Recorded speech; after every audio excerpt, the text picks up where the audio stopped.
সুন্দৰক নিশংস হত্যা ভাড়াঘৰত উদ্ধাৰ জাহিদুল উৰফে আসমাৰ ৰক্তাক্ত মৃতদেহ কোনে হত্যা কৰিলে কিন্নৰ জাহিদুলক মুক্তি বিচাৰি সোনা বাবুৱে কৰিলে নেকি এই নিশংস কাণ্ড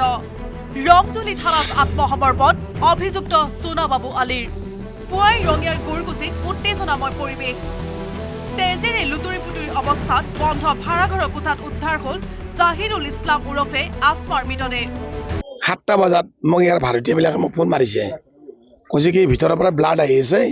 ৰুমৰ পৰাই বোধহয় কিবা এটা হৈছে তাত বোলে কি হ'ব এতিয়া দৰ্জন খুলিবি মই আগে থানাত ফোন কৰি লওঁ এতিয়া আহি পেলাই যে শুনা পাওঁ বা দেখা পাওঁ তেওঁক মাথা ক'ত থৈ গৈছে এইটো সোনা বাবু ক'ত ঘৰ জাহিদুল অৰিজিনেল জাহিদুলৰ ঘৰ হৈছে বৰপেটা চেঙা চাইডত ক'ৰবাত আৰু ইফালে সোনা বাবুৰ ঘৰ হৈছে গোৱালপাৰা ডিষ্ট্ৰিক্টৰ পিনে ক'ৰবাত বিগত 5 বছৰ ধৰি গুৰকুচিত ভাড়াতীয়া হিচাপে আছিল জাহিদুল আসমাৰ সৈতে একেলগে ভাড়াঘৰত আছিল গোৱালপাৰাৰ সোনা বাবু আলী নামৰ এজন যুৱক জাহিদুলে সোনা বাবুক নিজৰ স্বামী বুলি পৰিচয় দিছিল স্থানীয় ৰাইজে জনোৱা অনুসৰি 2 বছৰ পূৰ্বে সোনা বাবু পলাই গৈছিল যদিও জাহিদুলে আৰক্ষীৰ খটুৱাই উদ্ধাৰ কৰি পুনৰ একেলগে বাস কৰিছিল আগতে এটা কেছ হৈছে এটা তেখেতসকলে মানে এৰা এৰি হোৱাত ৰঙিয়া থানাত যায় কিন্তু তাক আনি দিছে সেইটো সিহঁতৰ পাৰিবাৰিক হেৰি খাইছে ইয়াতে থকা 4-5 বছৰ হৈ গ'ল মোৰ তাত থকা আগতে এওঁ অকলে আহিছিলে জাহিদুল এওঁ থাকিবৰ কাৰণে 2 বছৰ মান হ'ল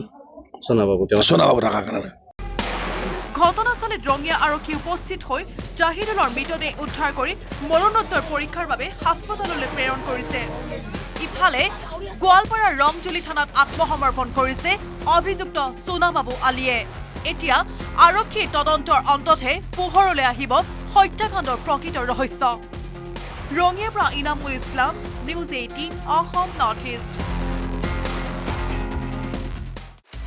আপুনি বিচৰা বাতৰি পাব কেৱল নিউজ 18 এপত নিউজ 18 এপ ডাউনলোড কৰিবলৈ স্কেন কৰক এই QR কোড গুগল প্লে ষ্টৰতো পাব এই নিউজ 18 এপ